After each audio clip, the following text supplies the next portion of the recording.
Olá, amigos da internet.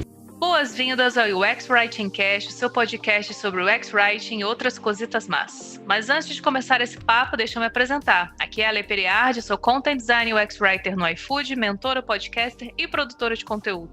Sou uma mulher branca, tenho cabelo castanho curto, uso óculos, estou usando uma blusa preta como sempre, e ao meu fundo tem uma estante de livros. A solidão me fez emo, gótica, vampira e roqueira. Oi pessoal, aqui é a Jailma Souza, eu sou UX Writer na GetBots, mentora e também podcaster. Eu sou uma mulher branca, cabelos pretos longos, hoje ele está preso num coque e eu estou utilizando uma blusa preta e com fones de ouvido também. Meu fundo está desfocado. Oi pessoal, aqui é a Rebeca Romano, sou UX Writer na Orama Investimentos. Eu sou uma mulher parda, tenho cabelo castanho e cacheado curto, uso óculos e tô com uma blusinha de alça com estampa colorida. Atrás de mim tem uma parede metade verde e metade bege. Eu sempre também esqueço de comentar, mas eu tô usando também fones de ouvido, como a Jailma falou, só que meu cabelo, ele esconde os fones de ouvido. Tudo natural, eu sou bonita pra caramba! Oi gente, aqui é Tamis Freitas, eu sou UX Writer e podcaster. Estou usando uma blusa marrom e meu fundo está desfocado hoje. Estou usando também óculos numa armação mais diferentona e usando fone de ouvidos também. Aonde eu vou, as pessoas me amam. Hoje nós estamos aqui para entrevistar o maravilhoso Marcelo Salles. A gente não tem nem roupa para isso, Marcelo, mas estamos aqui. Boas-vindas. Olá, obrigado, Ale, obrigado, pessoal. Na verdade, não tem roupa para isso, não. Foi o que a gente comentou antes de entrarmos aqui. Eu acho que quando tem esses papos, todos nós aprendemos o tempo todo. Eu brinco que hoje a gente vai falar de acessibilidade e talvez algumas outras coisas relacionadas, mas eu brinco que esse tema é um 7-1 todo dia, gente. E todo dia eu estou aprendendo uma coisa diferente, uma coisa nova, independentemente de com quem eu converse, da onde eu tire ideias, né, para os projetos, para as aulas e afins. E eu gosto mesmo de trocar essas ideias, porque sempre eu pego um gancho para alguma aula específica que eu vou acabar apresentando para as pessoas. E fazendo minha autodescrição também, né, sou homem de pele clara, estou com cabelo curtinho, uma barbinha aqui por fazer, nesse momento com uma camisa amarela. E também uso óculos e um fone de ouvido tipo disc jockey aqui.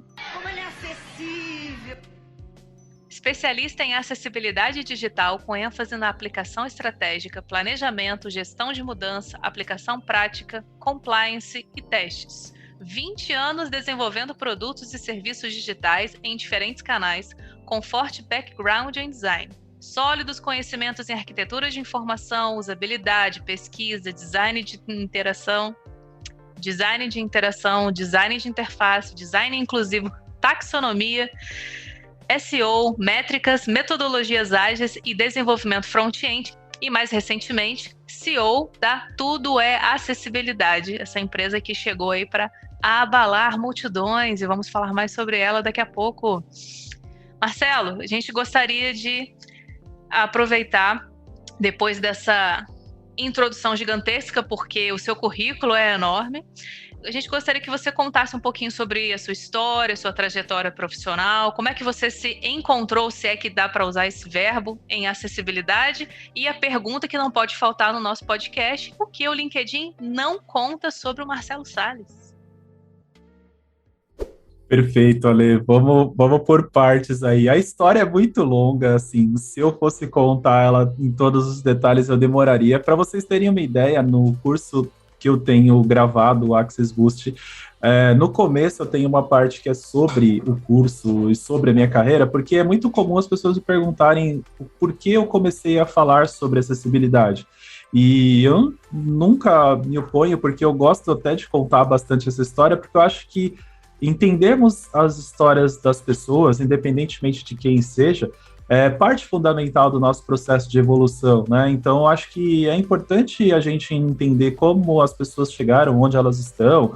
Então, é natural a curiosidade. Então, eu sempre gosto de trazer esse ponto de ponta a ponta, mas eu vou tentar resumir aqui justamente para a gente não tomar todo o tempo, porque só essa aula lá do curso sobre a minha carreira, ela sem brincadeira, tem mais de 1h10, em que eu fiz uma linha do tempo, literalmente, né, de como eu comecei e tudo mais.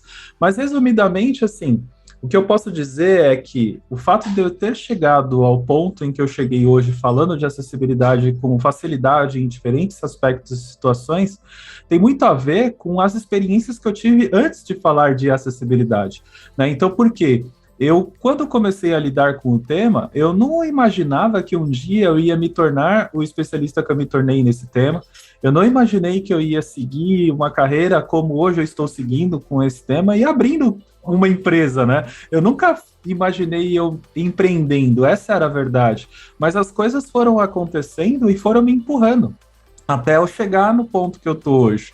Então, o que eu gosto de sempre frisar é que, assim, eu tive um certo planejamento, mas, ao mesmo tempo, eu não me levava apenas pelo planejamento. Eu seguia rumos que eu acreditava ser importantes para a minha vida profissional, e, a partir daquilo, foram abrindo ramificações. Então, quando eu comecei? Foi há 84 anos. Eu me formei em desenho industrial em 2002 pela São Judas. E eu fui designer desde o início ali da minha carreira, mas uma coisa que às vezes as pessoas não levam em conta é o que eu fiz antes da faculdade. Eu fiz técnico em processamento de dados, foi quando eu aprendi programação, eu mexi com linguagens que hoje talvez nem se utilizam mais, algumas sim, C, Clipper, Pascal, Delphi, são Visual Basic, são linguagens, algumas que ainda são utilizadas, outras nem tanto, mas que me ajudaram bastante ali a ter um discernimento de para onde eu ia. E eu sempre gosto de frisar que, assim, a gente não cresce sozinho, não evolui sozinho, você sempre precisa da ajuda de outras pessoas. Então, o meu primeiro ponto de contato ali foi o meu professor do terceiro colegial, naquela fase em que você não sabe o que vai fazer da vida, né? Então, o que eu vou fazer da minha vida? E eu não sabia exatamente o que eu ia fazer.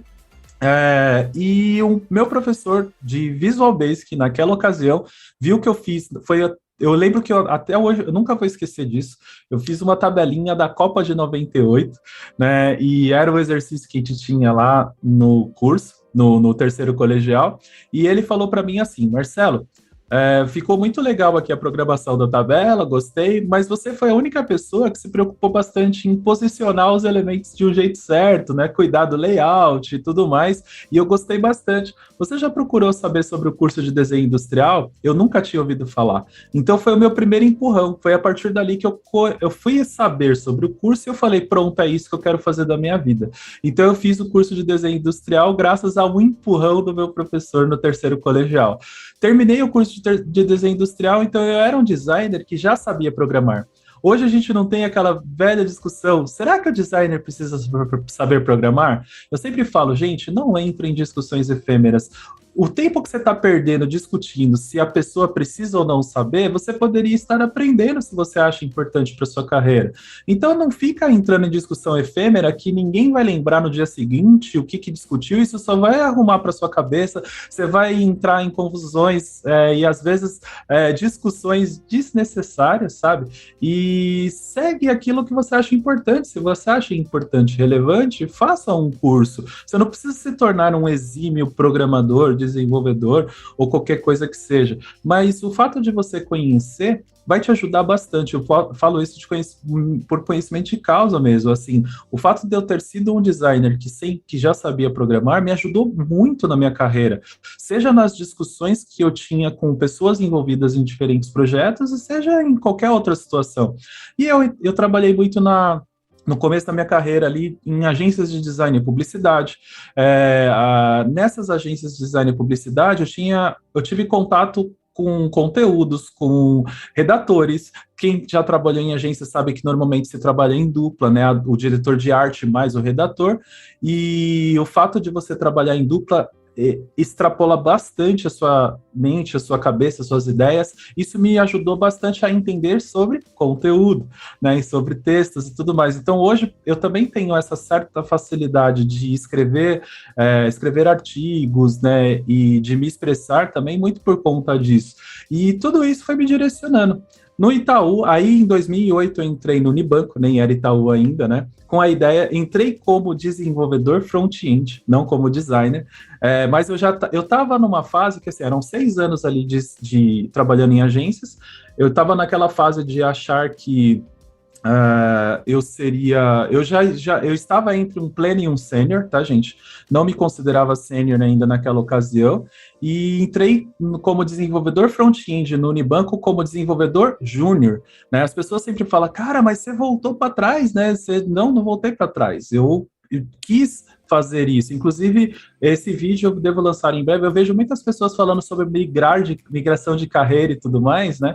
E eu falo que migrar é importante, dependendo do seu direcionamento, mas é importante também você ter em mente que essa mudança vai fazer com que você volte alguns degraus ali da sua carreira, e foi o que aconteceu comigo. Só que, para mim, eu não achava que aquilo estava voltando. Era um desafio, até porque eu falava assim, poxa, eu vou entrar lá como desenvolvedor front-end, vou ganhar bem, uma instituição financeira uma das principais do Brasil na ocasião, e eu falei, daqui a um ano eu vou tentar cavucar uma vaga no time de design e tudo mais. Só que o que aconteceu um ano depois? Ocorreu a fusão com o Itaú. Então, por isso que eu falo que às vezes os nossos planos nos direcionam para caminhos totalmente diferentes que nós planejamos. E aí eu fiquei como desenvolvedor durante 6 anos. Eu só fui para o time de UX no Itaú em 2014. Até lá, eu trabalhei como time de desenvolvimento, mas para mim isso foi sensacional, porque eu comecei a lidar com o tema acessibilidade em 2012, né, justamente por conta de desafios que foram levando. Não vou entrar em detalhes aqui, que senão vou me estender mais ainda do que eu já me estendi, mas assim, tudo isso foi relevante para eu ter esse direcionamento. Em 2014, quando eu fui para o time de UX, eu fui com a premissa de trazer 2 tipos de conhecimento para os designers, tanto o conhecimento técnico de desenvolvimento, questões relacionadas a front-end principalmente, quanto a questão relacionada à acessibilidade, que eu já estava me desenvolvendo com esse tema. Só que eu só fui aplicar na prática workshops para o time de design com relação à acessibilidade em 2017, ou seja, 3 anos se passaram nesse período. E normalmente as pessoas não levam em consideração essas etapas, né? Tipo, hoje todo mundo quer tudo para ontem, fazer um curso ali de um final de semana, já entrar na área, no mercado e afins.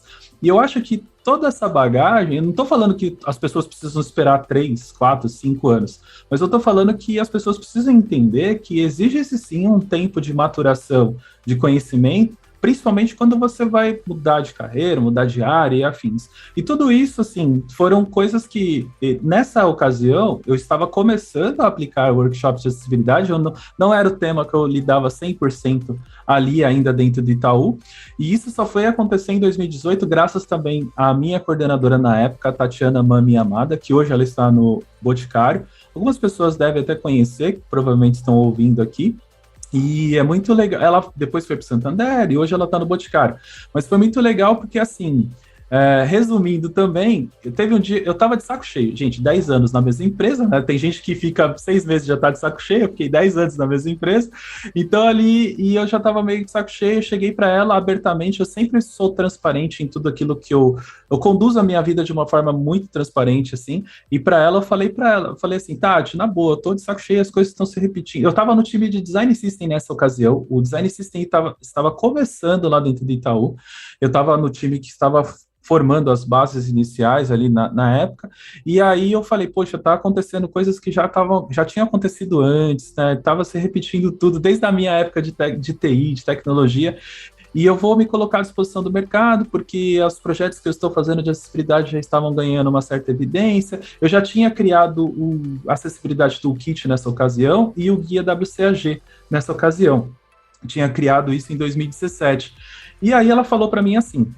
Marcelo, é o seguinte, você vai sair de férias agora. Sai de férias, descansa, relaxa. Quando você voltar, você volta focado 100% em acessibilidade. Foi quando meu olhinho brilhou, né? E eu falei, poxa, sério, Tati? Sério. E aí, focado 100% com o tema, foi quando eu consegui evoluir. Por quê? Quando você trabalha com o que você gosta, com aquilo que você domina, de certa forma, quando você trabalha com incentivo, principalmente dos seus gestores, em qualquer assunto que seja, não tem como você não se especializar, né, gente? Tipo, qualquer que seja o assunto, é só trocar a palavra acessibilidade por qualquer outro, você ganha um incentivo muito grande.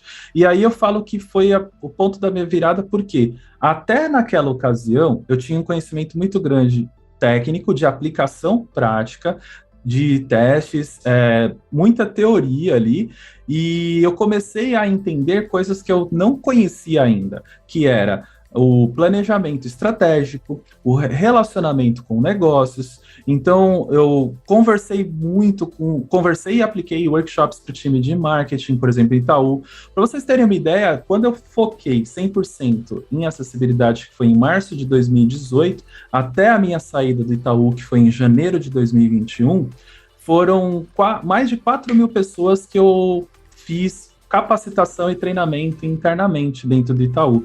Então, tudo isso me deu uma bagagem muito grande para quando eu entrei lá na Raia Drogasil em fevereiro de 2021, e fiquei até o mês passado, né, como especialista de acessibilidade, foi muito legal que eu brincava que, assim, os problemas eram exatamente os mesmos, só tinha mudado de endereço. Só que qual era a diferença? No Itaú, eu aprendi muita coisa na raça, estudando, aplicando e fazendo. Na Raia Drogasil, eu já levei uma bagagem muito grande, né, de conhecimento. Então, isso foi um patamar gigantesco. Agora, né, com a empresa Tudo é Acessibilidade, que ainda está sendo aberta, eu estou ainda definindo quais serão os escopos que eu vou atender, essencialmente capacitação, não tem sombra de dúvidas que meu foco, eu amo dar aulas, né, e tudo mais com relação a esse tema, então a capacitação sempre vai existir, e também a consultoria de avaliação técnica, independentemente da fase do projeto ali das empresas, mas eu vou encaixar algumas outras coisinhas que vêm ainda mais para frente. Essa é a minha história e como eu cheguei a lidar com o tema acessibilidade e, obviamente, um resumo, como eu comentei. Mas é importante sempre ressaltar que, no meio desse processo, eu fiquei focado em outros temas. Então, o desenvolvimento lá no começo da carreira, então me deu uma bagagem muito grande para lidar de forma técnica com o tema acessibilidade, a minha formação em design, ter trabalhado com desenvolvimento de identidades visuais, marcas, por exemplo, publicidade e propaganda de fato, o começo da internet, blogs e afins, tudo isso foram bagagens, né? E na minha carreira no Itaú, por exemplo, teve aproximadamente ali 2 ou 3 anos que eu foquei em SEO. Então, eu desenvolvi muitas técnicas relacionadas a SEO e aprendi muito com SEO, e o SEO, ele faz você desenvolver uma arquitetura de informação adequada do seu projeto, e quando eu falo de acessibilidade, a base é isso. Então, é por isso que hoje eu tenho essa facilidade de entender esses processos, mas percebam que é muito devido a essa bagagem anterior, né? Então, essa bagagem me formou o profissional que eu sou hoje. E tem um ponto importante, já que você fez a pergunta do que o LinkedIn não mostra, que aí eu vou trazer o ponto-chave. São 2 coisas bem legais relacionadas a... Tem muita coisa que o LinkedIn não mostra, mas 2 coisas relacionadas a isso da minha carreira. As pessoas me perguntam sobre, poxa, Salles, você fala muito bem, você fala em público muito bem, eu já vi suas palestras suas ao vivo, né, e no palco também você se dá muito bem. A galera não sabe, mas eu já fui uma pessoa bastante tímida. Eu lembro as minhas primeiras apresentações, mas comparada com as de hoje, completamente diferente, mas é aquilo, você vai fazendo, você vai executando, você vai treinando, você vai ganhando visibilidade, mas eu fiz teatro para desinibição, por exemplo. Então, isso me ajudou bastante. Então, uma coisa que eu falo para as pessoas, façam teatro para desinibição, vocês procurem teatro para negócios. Vocês vão encontrar palco mesmo, tá? Atuação no palco mesmo. Isso vai ajudar bastante a desinibição. E um outro ponto. Meu pai, hoje, meu pai faleceu, nós não temos mais, mas meu pai tinha uma farmácia de bairro, que era no Brás, no centro, uma farmacinha, não era nenhuma drogaria São Paulo, nenhuma droga Raia, nenhuma Drogazil, era uma farmacinha pequena, e eu cresci atrás de um balcão de uma farmácia, literalmente falando. E isso daí me ajudou a lidar com o público, com clientes, lidar com a pessoa atrás do balcão. Isso foi hoje, na época, eu odiava, gente. Eu odiava trabalhar na farmácia, tanto que eu não fiz farmácia, eu fiz desenho industrial, nada a ver, e não fiz nada com o apoio do meu pai. Meu pai falou assim: tá bom, você quer fazer design, não sei o quê, então não conte comigo para nada. E, de fato, eu não contei com a ajuda do meu pai para nada. Ele queria que eu fizesse farmácia. Aí ele pagaria o curso para mim, mas eu não quis seguir essa coisa, então eu fiz por conta própria, tanto que eu fiquei devendo a facu um tempão ali no FIES, enfim, mas consegui fazer. Mas, enfim, aí essa parte não está no LinkedIn, que eu já trabalhei como balconista de farmácia, né, e me ajudou. E um outro ponto também, a minha primeira experiência profissional fora da farmácia do meu pai, que foi meu primeiro trabalho, que por sinal que eu conheci minha esposa e estou com ela até hoje, foi Central de Atendimento Suporte Técnico do UOL. Na época, quem é mais antigo vai lembrar dos CDzinhos grátis de 30 dias ali de internet. E eu tava lá no suporte técnico, que oferecia suporte e tudo mais. Trabalhava no suporte de cobrança. Gente, você trabalhar numa central de atendimento atendendo 40, 50, 60 clientes durante o dia, você aprende muita coisa a lidar com o público, comunicação principalmente. E na época eu odiava trabalhar lá, mas eu trabalhava para pagar minha faculdade, né? E eu pagava ali minha faculdade, e aquilo era bom, porque eu estava também no suporte técnico e tal, tudo isso foi me ajudando, né, a conhecer algumas coisas. Mas era literalmente um trabalho, não era uma carreira, era um trabalho para pagar a faculdade. Só que foi 1 ano e meio, só que nesse 1 ano e meio, hoje, eu reconheço que trabalhando com UX e acessibilidade, aquela bagagem de ter trabalhado com clientes de atendimento, né, durante 1 ano e meio, e como balconista de farmácia, me ajudou a me formar o profissional que eu sou hoje também. Então, tudo isso, eu falo que as experiências que nós temos na vida são muito importantes, independentemente de quais sejam elas, gente, porque tudo isso vai servir de bagagem em algum momento para a gente trazer para a nossa carreira no dia a dia. É isso, eu falei demais, mas espero ter contemplado tudo aí. Alguns momentos depois. Então, Marcelo, nesse mundo virtual, a gente cada vez mais participando de eventos, aulas, palestras, e sempre cai naquele tema da autodescrição. Às vezes até a gente confunde e fala também audiodescrição. E venhamos e convenhamos, a gente não é tão acostumado a fazer. Que tipo de dica você poderia dar para quem está querendo colaborar nesse sentido, mas também não quer se soar pedante ou cansativo para quem está ouvindo? Eu, por exemplo, fico sempre em dúvida de que cor é essa, será que estão vendo igual o que eu estou descrevendo? Você tem alguma dica nesse sentido? Claro, isso daí é super simples, na verdade. O que acontece, gente? A gente sempre trabalha com a questão de empatia, né? E aí eu sempre trago a questão da alteridade junto. A gente precisa entender que eu preciso, obviamente, tentar me colocar no lugar do outro, sabendo que tem situações que eu jamais vou conseguir me colocar no lugar das outras pessoas, e a gente tem que entender que as pessoas são diferentes, ponto. Então, essa questão de algumas pessoas acharem bom, outras pessoas acharem ruim, sempre vai existir. Se a gente ficar se pautando por isso, eu não vou fazer mais nada. Porque, independentemente do que eu faça, alguém vai gostar e outras pessoas não vão gostar. Então, qual que é a dica que eu sempre falo, e que isso sim eu já vi na comunidade de pessoas que não enxergam, pessoas que ou têm uma baixa visão ali, com relação à autodescrição. Só faça se for altamente relevante para aquele público que está te assistindo, porque às vezes não é relevante realmente as pessoas saberem todo o cenário que está acontecendo. E tem outra questão que as pessoas reclamam direto, isso sim eu acompanho nos grupos que eu participo. Você fazer uma autodescrição, você tem que fazer de tal forma que seja simples e leve, que as pessoas praticamente nem percebam que você está se autodescrevendo. Porque se você faz daquele jeito, eu sou assim, estou deste jeito e tudo mais, fica moroso, fica chato. As pessoas as pessoas querem agilidade, essa é a real. Então, assim, se você simplesmente falar, sou por exemplo, eu sou o Marcelo, eu sou um homem de cabelo curto, uso uma barba tô com uma barba por fazer nesse momento, tenho pele clara. Teoricamente, eu já fiz uma autodescrição, eu não preciso preparar toda a ambientação, o cenário.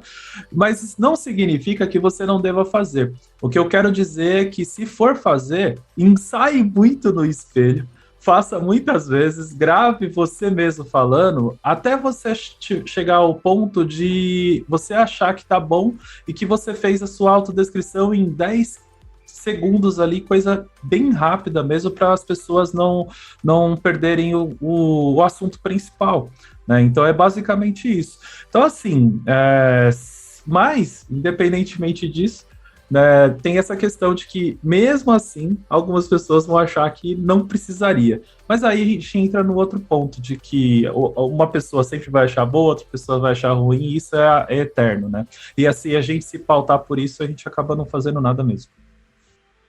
Bicha, a senhora é destruidora mesmo. Cores, todos nós somos também diferentes com relação ao aspecto visual, né? Então, eu acredito que talvez vocês já tenham visto uma discussão assim. Imagina você na rua, passa um carro verde, a pessoa fala, nossa, que tom de verde bonito, a pessoa fala, verde? Aquilo é azul. Aquilo não é verde, aquilo é azul. E aí fica aquela discussão. Gente, nós enxergamos de forma diferente também. Então tem que levar isso em consideração. Então é muito relativo. A própria questão de contrastes da acessibilidade não é baseado numa tonalidade específica da cor, mas sim nos matizes, né? E isso tem várias nuances, tem uma série de percepções com relação a isso. Tanto que a WCAG 3.0, quando vier, ela já vai vir com um formato diferente, que é o APCA, que é um formato diferente de você fazer o cálculo de cores, diferente do que hoje as pessoas fazem, as ferramentas que utilizam, né? Então, tudo isso tem que ser levado em conta, mas por quê? Porque somos diferentes, né? E nada está teoricamente escrito na pedra ali, né? A gente tem sempre que evoluir esses cenários, e para trazer sempre de uma forma simples também das pessoas avaliarem. Então, assim, eu sou péssimo com cores, né? Tipo, assim, não é que você é péssimo, é que, assim, as pessoas realmente vão ter percepções diferentes. Talvez, tô chutando, você possa estar falando isso porque alguém deve ter feito algum comentário, mas essa cor não é essa que você está falando. Mas é justamente por isso, gente, é porque as pessoas enxergam os tons de forma diferente. Marcela, eu vou pedir para você explicar um pouco sobre a WCAG, que são as diretrizes de acessibilidade para o conteúdo da web, e contar para a gente qual é a importância dela para a gente criar conteúdos mais inclusivos.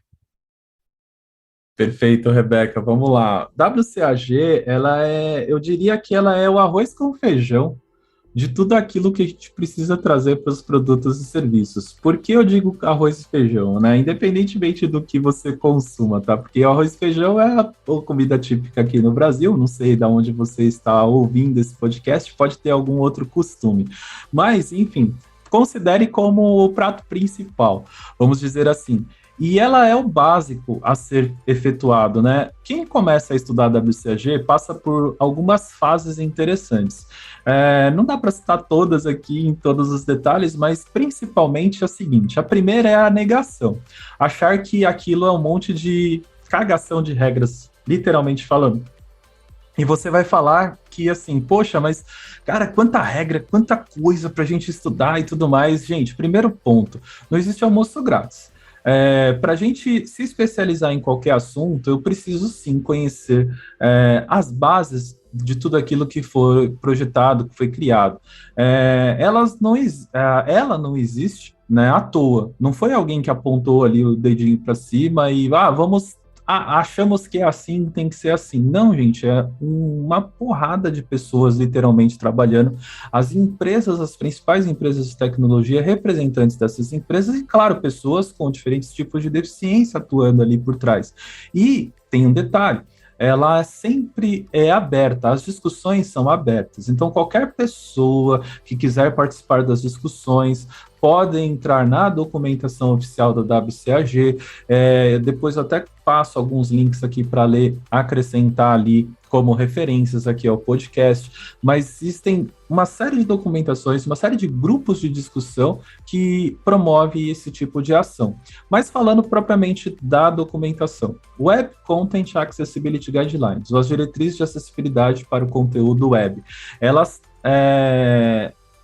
uma coisa que eu sempre peço para as pessoas frisarem: content, conteúdo. Né? O que nós estamos fazendo com a WCAG é produzirmos conteúdos acessíveis a todas as pessoas, independentemente de quem sejam essas pessoas, independentemente dos locais que elas estejam acessando. Então, vamos pensar no dia a dia dos projetos. É muito comum pensarmos em design responsivo, por exemplo. Quando eu me preocupo com a responsividade de um conteúdo, em que esse conteúdo vai ser exibido em telas menores, em telas maiores, eu estou me preocupando em adaptar esse conteúdo ao contexto daquilo que a pessoa está utilizando. Né? Essa adaptação, ela é acessibilidade, porque eu estou produzindo e facilitando o acesso a uma informação que eu quero transmitir para as pessoas. Facilitar o acesso é tudo o que significa acessibilidade. Né? Eu estou facilitando o acesso a algo. E eu estou trabalhando com design inclusivo e pensando justamente em quem está enxergando as informações, ok. Onde entra o ponto da acessibilidade do ponto de vista técnico? É eu adaptar esse mesmo conteúdo que a pessoa já está vendo no celular, já está vendo no tablet, já está vendo no desktop ou qualquer lugar que ela esteja acessando, a partir de tecnologias assistivas.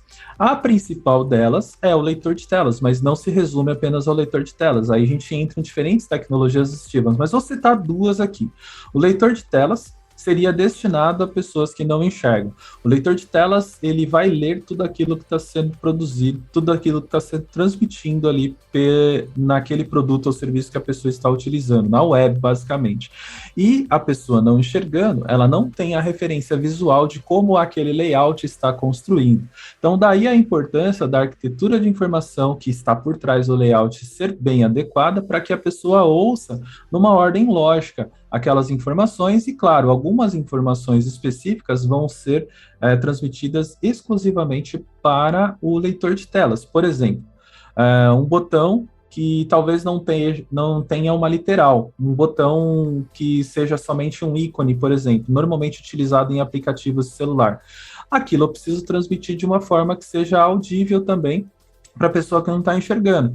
Quem está enxergando, às vezes também tem uma dificuldade em entender para que serve o botão, dependendo do ícone que foi utilizado. Então, você já tem um problema de acesso também relacionado a iconografias. Nem para exemplificar, o botão de salvar.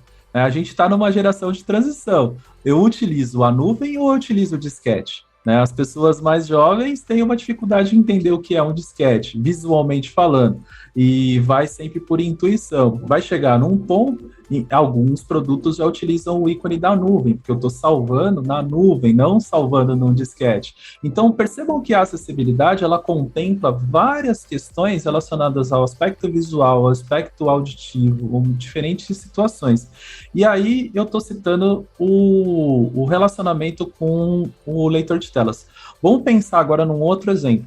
Uma pessoa que talvez não tenha braços ou não tenha o movimento das mãos, ou tem algum tipo de paralisia específica e utiliza uma tecnologia assistiva chamada Switch Control. Switch Control nada mais é do que literalmente um botão gigante em que todas as ações que você faz é a partir deste botão. Tem um artigo muito legal de um designer do Reino Unido.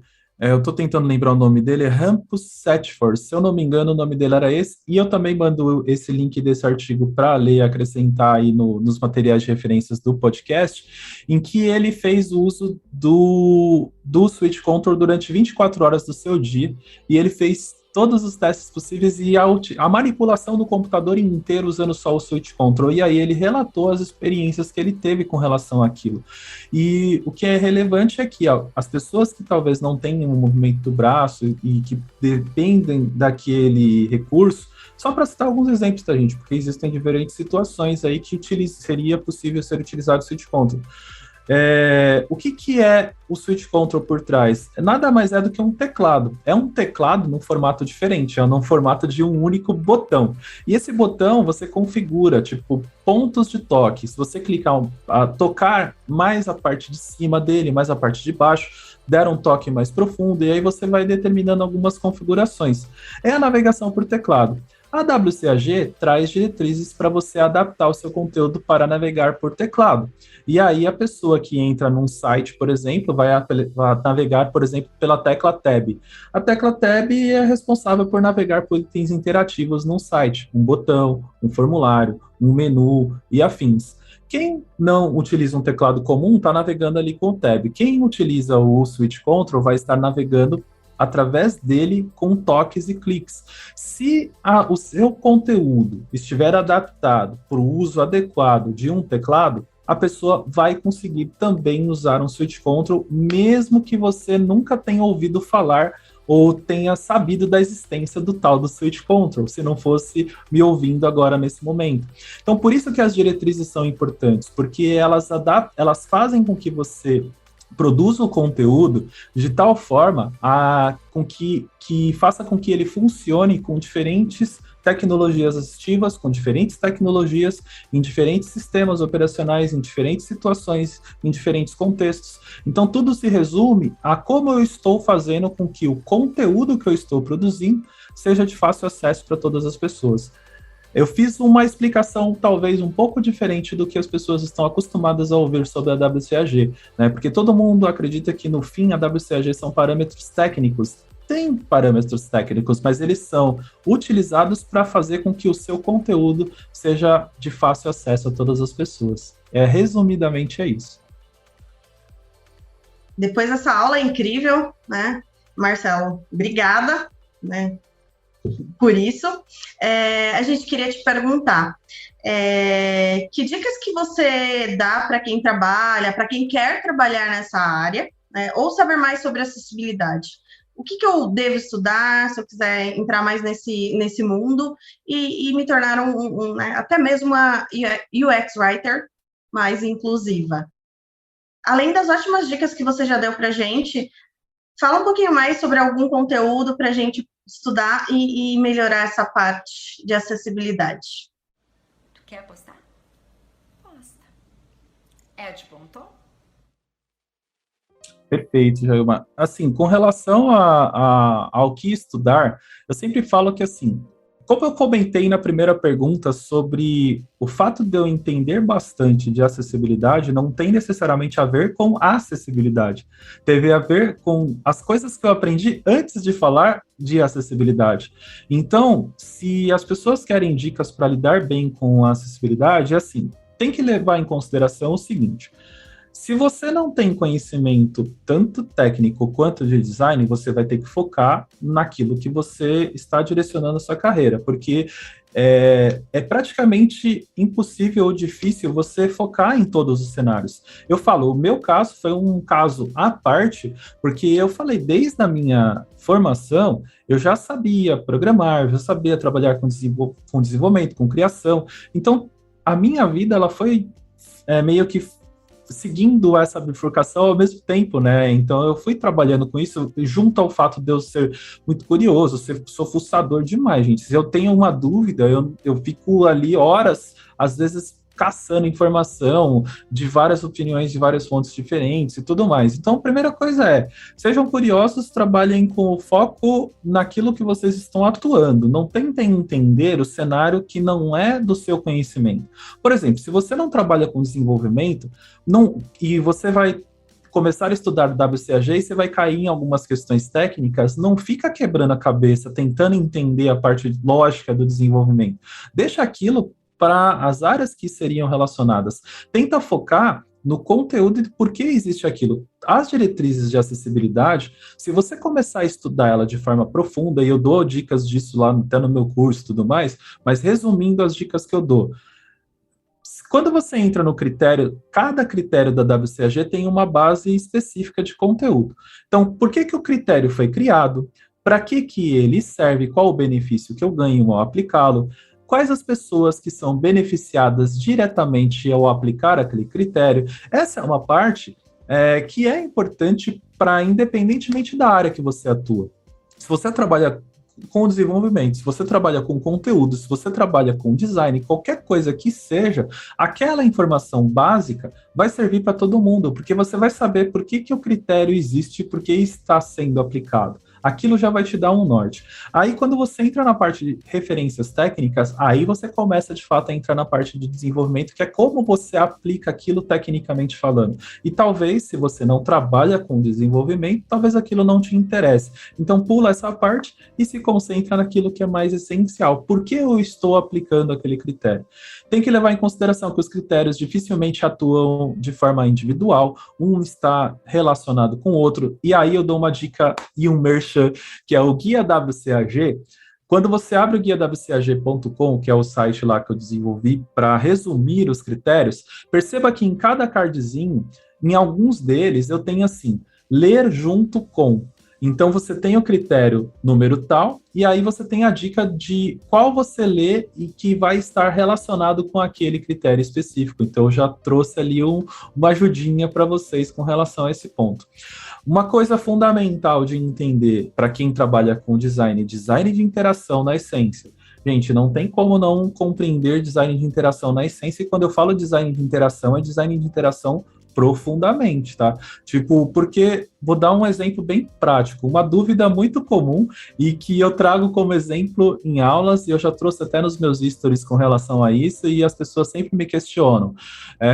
Eu preciso entender o comportamento, interação humano-computador, como as pessoas interagem com o computador, como a pessoa interage com sistemas operacionais, e isso leva em consideração também tecnologias assistivas. É muito comum as pessoas quererem aplicar acessibilidade, fazer uma documentação de acessibilidade, pessoas, nesse caso aqui, eu estou falando de designers especificamente falando, né? Designers quererem aplicar, criar uma documentação de acessibilidade sem sequer saber como funciona um leitor de telas.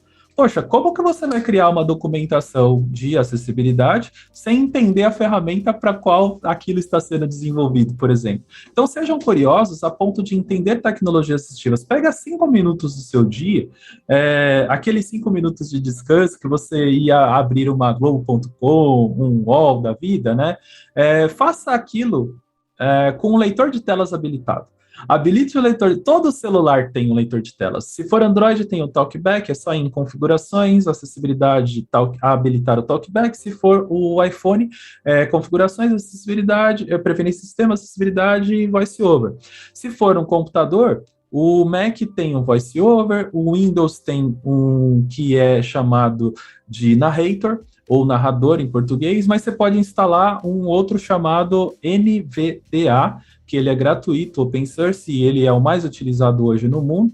Então, assim, se você trabalha com Linux, eu acho difícil alguém trabalhar com Linux que ouça aqui o podcast, mas Linux tem o Orca, que também é gratuito, do sistema operacional. Enfim, todos os sistemas têm um leitor de telas. Entenda como ele funciona, você habilita ele rapidamente. Quando você cria o hábito de usar leitor de telas, a sua mente, a sua cabeça, na hora que você vai projetar, vai mudar. Então, entender profundamente a interação humano-computador, ele é essencial. E também, principalmente relacionado a conteúdo. Linguagem clara, né? Linguagem simples. Quando você lida com a simplicidade, inclusive um dos critérios da WCAG, que para mim é o melhor de todos, é o nível de linguagem. O nível de entendimento da informação.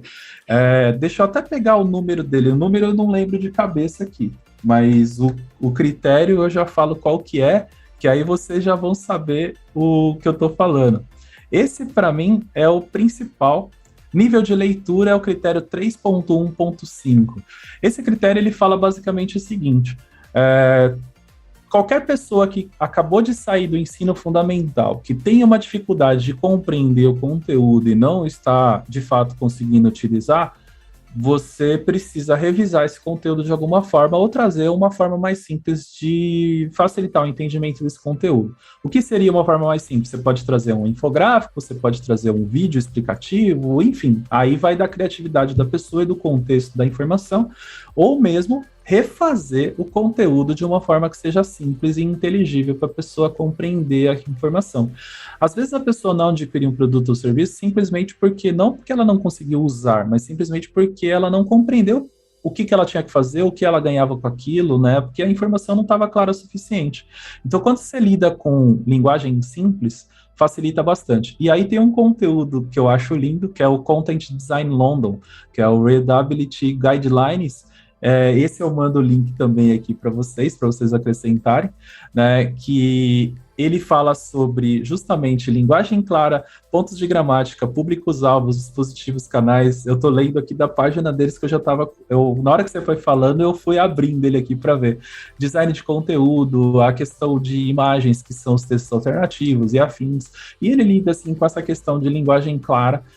É fundamental. Tudo começa pelo conteúdo, e com acessibilidade não é diferente. Esses são as principais referências. Junto desses materiais, junto desses links que eu citei, eu mando das informações que eu passei, eu mando alguns links aqui para vocês acessarem depois, e vídeos e afins. Conteúdo, gente, não falta. Hoje em dia não dá mais para as pessoas falarem, dar a desculpa de que não achou, de que não encontrou. Hoje em dia, com as informações que a gente tem na internet, assim, você pode realmente não encontrar a informação, mas por conta da forma como você fez a pergunta para o próprio Google, tá? Mas, assim, a informação está lá. Em algum lugar você vai encontrar. E tem um detalhe importante. Isso é uma coisa que eu falo, infelizmente. Infelizmente, nós não temos conteúdos ricos em português. É muito escasso o conteúdo em português, então não tem muito jeito, gente. A pesquisa que você for fazer vai ter que ser em inglês. Você pode usar depois o Google Translator, o Google Tradutor para traduzir o material, mas não tem muito para onde fugir se não fizer as perguntas ali corretas em inglês mesmo. Em vez de procurar interação humano-computador, você vai ter que procurar, né, Human Interaction Computer ali. Você vai ter que o IHC, né, Interaction Human Computer. Você vai ter que procurar em inglês, não vai ter muito jeito. Não tem para onde fugir nesse aspecto. A nossa sorte é que a gente tem um curso por aí que dizem, né, que ensina acessibilidade. Inclusive, o professor tem uns 20 anos de carreira. Me contaram. Fiquei com muita vontade de fazer, inclusive está na minha lista de desejados para esse ano ainda. Está sabendo de alguma coisa, Marcelo, para poder contar para gente, para nossa audiência? Por favor. Tem uma fofoca pra lhe contar, a senhora gosta de fofoca? Não gosto de fofoca, não. que fofoca?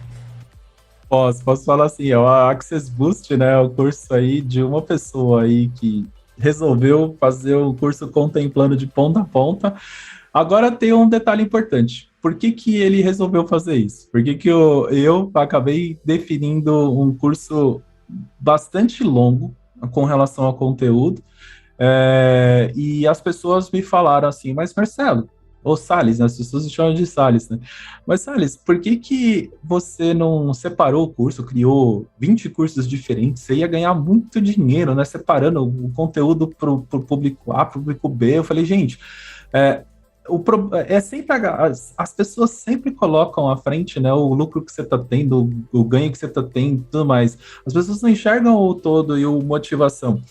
Por que eu tive a ideia de montar um curso com todo o conteúdo, independente ali da área de formação da pessoa? Porque você aplicar a acessibilidade de forma adequada em qualquer tipo de situação depende de diferentes cenários e uma visão holística de todos os conteúdos.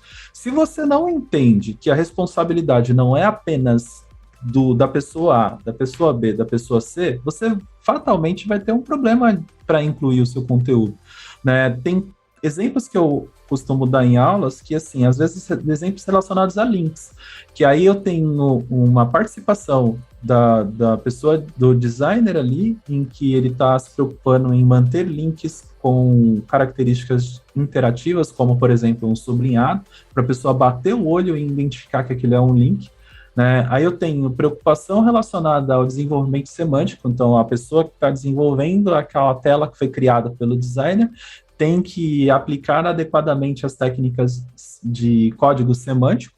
A pessoa que está pensando na literal daquele link, que seriam os nossos UX Writers, né? Tem que estar envolvido no projeto diretamente, porque a forma como você está trazendo aquele link, ele vai interferir diretamente em como a pessoa vai interagir com ele, e a pessoa que está enxergando e a pessoa que está apenas ouvindo a informação. Percebam que eu estou falando só de links, e eu já estou trazendo 3 áreas diferentes de especialização, né? Imagina quando a gente entra em elementos mais complexos como acordeons, carrosséis, e eu tenho que entender o comportamento de interação daquele carrossel e tudo mais. Então, o Access Boost, ele traz 19 módulos diferentes, e eu trago em cada um desses módulos esses relacionamentos, né? Então, por exemplo, se vocês entram lá no site do Access Boost e quem está enxergando a tela vai ver uma animação lá, vai ver que tem uma animação em que eu coloco todos os módulos como se fosse uma bolinha num quadro negro e fazendo um link de relacionamento entre um e outro.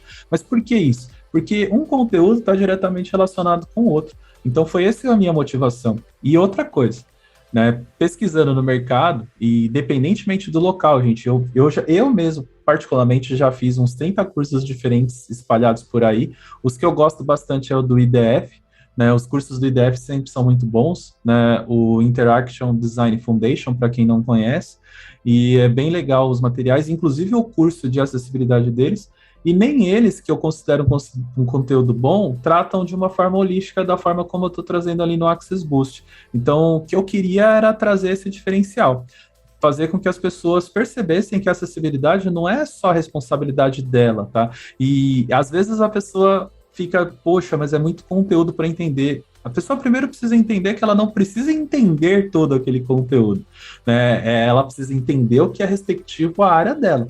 Mas é importante ela compreender os relacionamentos, porque senão ela sequer vai conseguir conversar com as outras áreas. Por isso que eu trago tudo isso lá dentro do Access Boost. É basicamente isso. Aula maravilhosa que você deu pra gente, muito bom. E eu gostei que você falou de um ponto para a gente testar, né? Vamos testar, então, como que é a leitura, como é utilizar a ferramenta de leitor de tela. Eu, recentemente, passei por uma situação onde meu padrasto ativou a função Talkback no Android, no celular dele, e ele chegou com o celular, toda vez que tinha o toque, ela falava no que estava tocando, né? Saiu o som falando no que estava tocando. E aí, né, como que eu desativo a função Talkback, né? E fiquei lá quase 1 hora, né, pesquisando tutoriais, pesquisando como que eu, né, desativo a funcionalidade, né, que ele ativou sem querer, né? E aí, né, depois eu falei, imagina a dificuldade, né, de quem já precisa utilizar ali o leitor de tela. Você fala num dos seus posts no LinkedIn que tudo é acessibilidade e que ela está em todos os lugares. Então, conta um pouquinho para a gente sobre o seu novo projeto, Tudo é Acessibilidade, e o que a gente pode esperar dele. Ou se tiver spoilers aí, a gente ama spoilers, por favor, conta pra gente. Perfeito, assim, na verdade, assim, a questão do aplicativo e desse acidente, vamos dizer assim, né, de ligar ele acidentalmente, o leitor de telas ali, o Talkback, no caso do Android, acontece de uma forma, assim, corriqueira. Justamente hoje, a galera, eu tô tentando abrir aqui, mas eu não vou conseguir abrir agora, depois eu vejo ali, mas a galera que participa do grupo, que assim, tem várias formas de interação ali da turma do curso, mas a turma 1, eu criei um grupo ali no WhatsApp, não tá todo mundo participando, mas as pessoas que estão lá estão interagindo bem, e hoje rolou uma discussão sobre isso. Na verdade, a gente estava falando de outras coisas relacionadas ao uso ali de leitores de tela, e aí teve alguém que também fez esse depoimento falando que, eu acho que foi o pai ou a mãe, que acidentalmente habilitou o leitor de telas, e a pessoa teve exatamente a mesma dificuldade, que era desligar. Eu lembro que quando o iPhone trocou as versões, eu não me recordo agora se foi a 9 ou a 10, eu acredito que foi a 10, que veio o iPhone sem o botão Home. Foi a primeira versão do iPhone sem o botão físico Home, né, de você voltar anteriormente ali. Eu penei para desabilitar o leitor de telas naquele momento, e eu já tinha uma certa proficiência de conhecimento de uso de leitores de tela, mas nessa versão eu sofri, e aí eu tive que recorrer também ao Google, como desligar ou como desabilitar. Gente, é super comum esse tipo de situação, principalmente quem está abrindo pela primeira vez. Então, eu sempre falo assim, gente, não tenha medo. Aquilo que você habilitou, ou no caso aí foi sem querer, e óbvio que aí é pior ainda, a pessoa nem está preparada, mas quem está estudando o tema e habilita, e caramba, nossa, como é que eu configuro isso? Está muito rápido, a velocidade, tudo é configurável, a velocidade do leitor de tela você pode diminuir, etc. E o desligar, a dica que eu dou é assim, antes de habilitar, já deixa o tutorial pronto, né, na tela na sua frente de como desligar e tudo mais. No caso aí, né, que aconteceu o acidente, não teria como, realmente você tem que correr atrás depois de alguma informação. Mas depois que você aprende, e tem outra. Tem uma outra dica que você pode desabilitar os atalhos rápidos, né? Então, o atalho que foi utilizado para habilitar o leitor de telas ali, você pode desabilitar ele para ele não correr, a pessoa não correr o risco, que não precisa do leitor de telas, não correr o risco de habilitar sem querer. Então, fica uma outra dica também que dá para entrar lá nas configurações e desabilitar. Com relação a tudo é acessibilidade, essa própria pergunta tem a ver. Porque, assim, tudo aquilo que a gente faz na vida tem a ver com acessibilidade. Porque o foco da acessibilidade é facilitar o acesso às coisas, independentemente do que sejam essas coisas.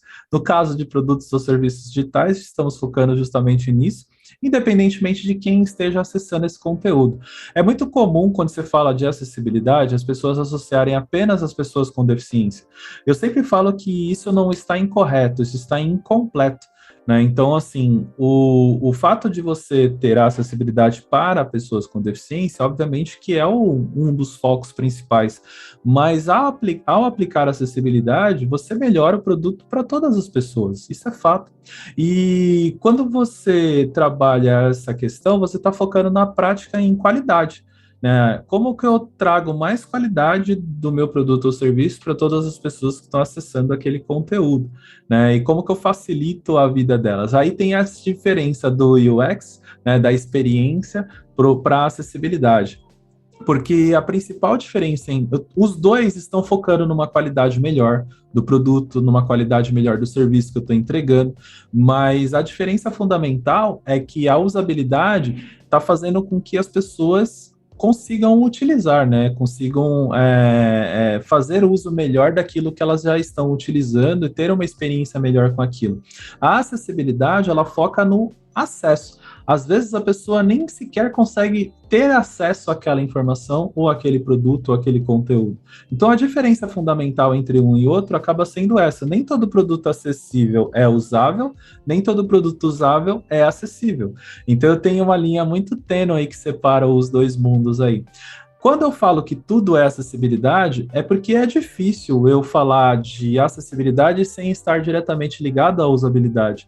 E a gente sabe que hoje, tudo aquilo que a gente faz, principalmente que nós que trabalhamos, profissionais que trabalhamos com UX, né, em diferentes contextos, nós estamos o quê? Tentando facilitar ou fazer com que as pessoas acessem as coisas com uma melhor experiência, de uma forma melhor. E a acessibilidade, ela promove isso o tempo todo. Quando você começa a estudar acessibilidade, você vai cair em um monte de coisas óbvias. A WCAG é uma delas, por exemplo. quem de fato começa a estudar a WCAG vai cair em alguns critérios dela e vai olhar, e isso varia, né? Porque cada pessoa tem um conhecimento, cada pessoa tem uma bagagem, cada pessoa vai entender que um item é óbvio e o outro não é tão óbvio assim, e vice-versa, né? Em diferentes situações.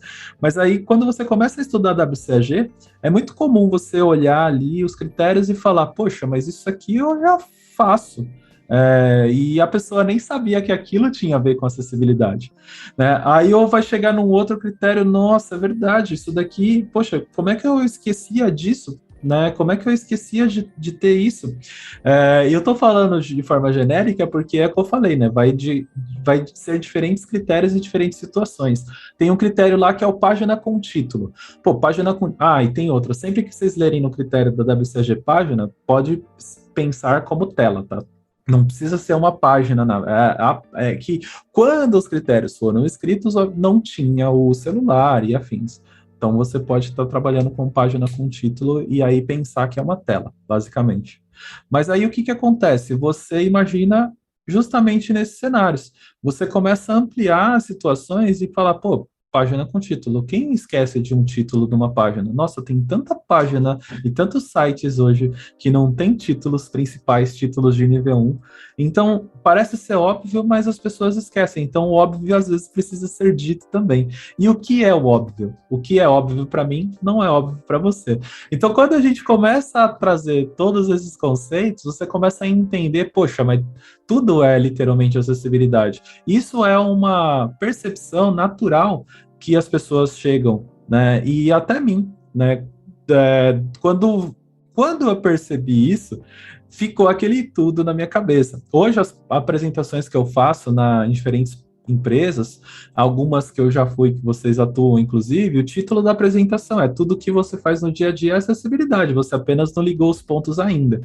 E quando eu estava pensando no nome da empresa, gente, eu pensei em centenas de nomes, eu queria um nome que fosse mais simples e tudo mais, e era engraçado que eu falei, poxa, tudo é acessibilidade, tudo é acessibilidade. Falei, cara, por que não tudo é acessibilidade na empresa, né? E aí eu fiz vários exercícios, né, de naming. Então, eu peguei a minha época que eu trabalhei em agências, trabalhei com identidade visual e tudo mais. Então, eu fiz um exercício de naming muito forte, fiz várias hipóteses, né, várias possibilidades, desenhos e tudo mais. Poxa, beleza. E aí, houve a pregnância, né? A pregnância é quando você, de fato, está com aquilo literalmente impregnado na sua cabeça. A pregnância, no design, nós falamos pregnância da marca, é quando as pessoas lembram da sua marca em diferentes situações. Por exemplo, você fala Coca-Cola. Nesse momento, quem já viu a marca da Coca-Cola já montou a marca da Coca-Cola na cabeça. Então, é a pregnância da marca que está ali definindo. E o nome, né? Tudo é acessibilidade, ficou ali impregnado para mim. E aí foi o que aconteceu. Aí foi natural os processos. Como eu falei, a existência da empresa, ela foi natural, não foi de caso pensado. Sempre me falavam, mas Salles, pô, você podia abrir uma consultoria. Eu falava, gente, não é o momento, né? Em algum momento eu abro e tudo mais. E eu acho que chegou o momento, justamente por conta de maturidade. Eu acho que eu cheguei numa fase de vida, e esse período que eu trabalhei na Raia Drogasil, de ter percebido que os problemas também não foi ali, tá, gente? Foi em outros momentos, mas o fato de estar atuando ali com uma empresa diferente, num setor diferente, e os problemas praticamente iguais, né? Parece que dá aquele insight, poxa, eu tô fazendo isso daqui, mas eu posso fazer de uma forma muito mais ampla. Então aí você vai ligando os pontinhos, você vai fazendo as associações, e aí foi da forma como eu evoluí a ideia. Cheguei a conversar várias vezes com a minha esposa, né? Tipo, porque não é uma decisão simples, gente. Você sair da empresa que você está, com uma certa comodidade de receber o seu salário todo mês, etc, etc. Para abrir a sua empresa, tendo gastos, se preocupar com coisas que normalmente você não se preocuparia. Vou dar um exemplo prático. Eu não tenho um RH na minha empresa, eu sou o RH, então eu tô tendo que cuidar de coisas que a empresa onde eu sempre trabalhava tinha com quem cuidava. Então eu tô correndo coisas do tipo eu vou contratar pessoas. Uma primeira contratação vai ser o meu sobrinho. Não é nepotismo, tá, gente? Porque ele acabou de passar na federal e ele passou em ciências de dados e o moleque é esforçado demais.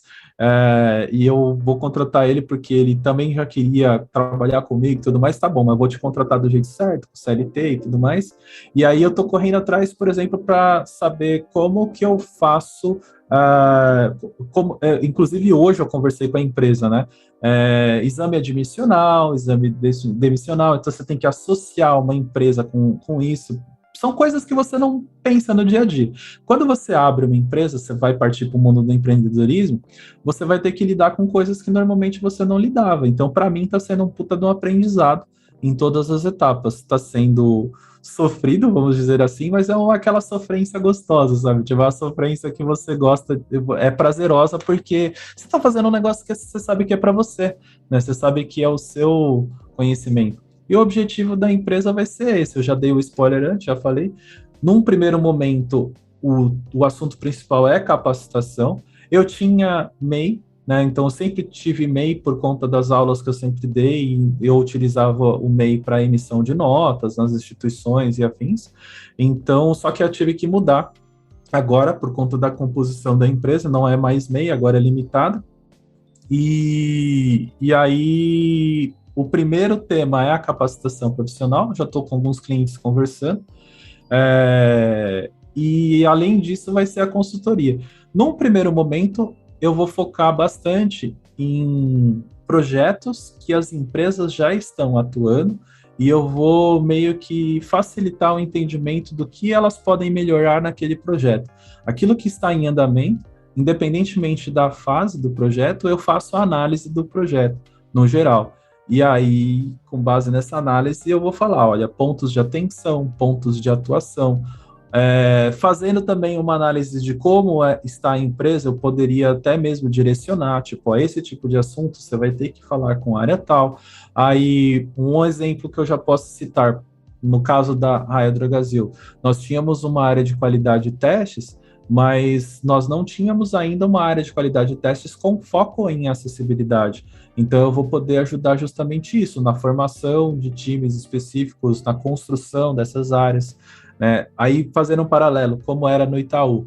No Itaú, a área de qualidade de testes com foco em acessibilidade começou em 2016, e ela foi evoluindo. Quando eu saí de lá, em 2021, já era mais de 100 pessoas focadas exclusivamente para testes de acessibilidade. Então, isso é uma coisa que foi evoluindo naturalmente, e é o que eu falo, bagagem que eu tive durante essas empresas me ajudam, me apoiam a entender esses processos, esses fluxos, e eu posso estar ajudando agora as outras empresas. Então, eu ainda estou montando, né, esse portfólio aí do que eu vou oferecer. Mas essas duas situações principais, nesse primeiro momento, já é o que eu vou lançar logo de cara. E a partir daí vai ser de acordo com o que o mercado está pedindo, né? Mas é isso, basicamente. Vou ter um escritório físico, comercial, aqui em São Paulo mesmo.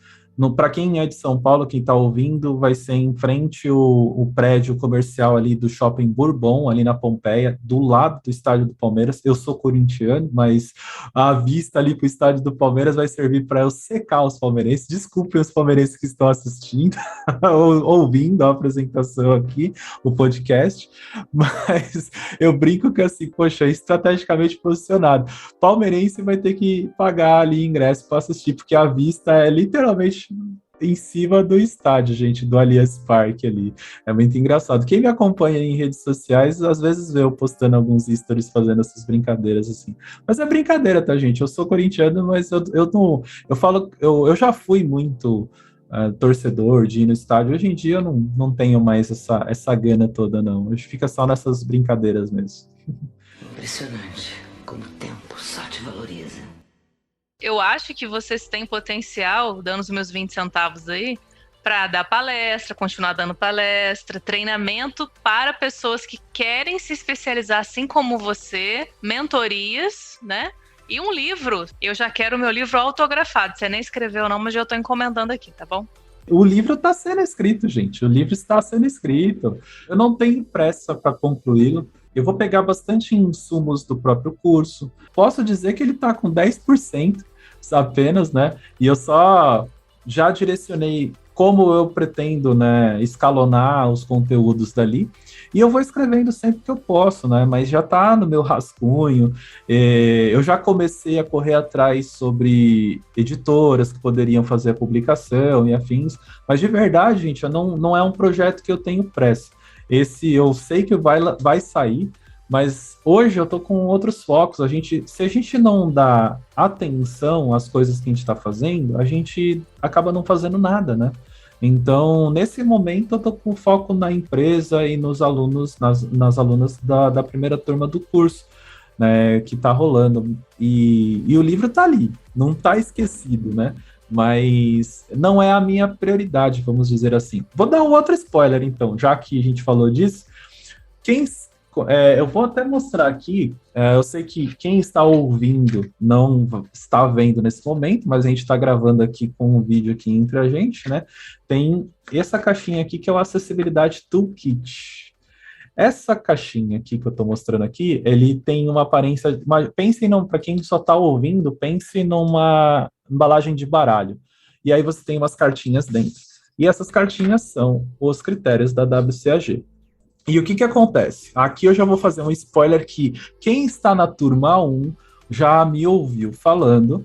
Eu estou criando uma associação relacionada ao Tudo é Acessibilidade, onde eu ligo os 4 princípios da WCAG, perceptível, operável, compreensível e robusto, aos 4 elementos da natureza: terra, água, fogo e ar. E aí cada um deles tem um relacionamento. Por exemplo, as pessoas compreenderam a vida principalmente a partir da descoberta do fogo. O fogo trouxe a compreensão, então o fogo é o elemento associado ao critério compreensível na WCAG. Os outros eu não vou falar neste momento, mas é basicamente isso. Então eu estou fazendo essas associações dos 4 elementos da natureza aos 4 princípios da WCAG, que vai fazer um link com Tudo é Acessibilidade. Nossa, que incrível! Marcelo, a gente não tem nem palavras para te agradecer todo esse conhecimento, todos esses spoilers que você trouxe aqui, que tivemos várias exclusivas, a gente está muito chique. Então, você que está ouvindo, assistindo, lendo esse conteúdo, por favor, se você chegou até este momento, não custa nada seguir a gente no Spotify, compartilhar esse podcast, que na verdade foi uma aula, vocês devem ter percebido, aí no seu WhatsApp, nas suas redes sociais, no seu Instagram. Sigam a gente por aqui, sigam a gente também nas nossas redes sociais e, claro, sigam Marcelo Salles, mais conhecido como Salles. Marcelo, por favor, fale todas as suas redes, o site da Tudo é Acessibilidade. Vamos lá. Primeiro eu agradeço aqui mais uma vez o convite por ter participado e, de fato, gente, se vocês deixarem eu vou falando, tá? Porque eu não tenho muito limites, não. Eu adoro falar, sou suspeitíssimo para falar desse tema. Fala assim, gente, vocês querem me prender a atenção, me pergunta sobre acessibilidade. Vamos conversar, vamos tomar muita cerveja junto ou café, o que preferir. Mas é isso. E assim, os sites, as redes sociais, msalles pro Instagram, ou msalles78 ou Marcelo Salles no LinkedIn, vocês vão me encontrar lá. Eu uso outras redes também, o Twitter, mas o Twitter tá bem meio ali, um pouco abandonado, apesar de eu usar o Twitter desde a fundação, mas tá bem abandonado. O que eu uso mais mesmo é Instagram e LinkedIn, gente. E os sites, meu site pessoal é marcelosales.org, está em reformulação. Mas lá eu disponibilizo algumas informações que são os meus materiais, as palestras que eu já dei em algumas empresas, as palestras que eu vou dar, por exemplo, tem minha agenda já de março e abril lá, tem links para artigos que eu escrevi e alguns vídeos que eu participei e alguns outros podcasts também, entrevistas, tem lá. Então tá no meu site pessoal, marcelosales.org, e o accessboost.com.br é o site do curso Access Boost. E por que tem esse nome, né? As pessoas sempre me perguntam. Porque eu fiz uma parceria com o Gilberto Prado, que produz o curso uiboost.com.br. É um dos maiores cursos que temos aqui no Brasil também sobre UI.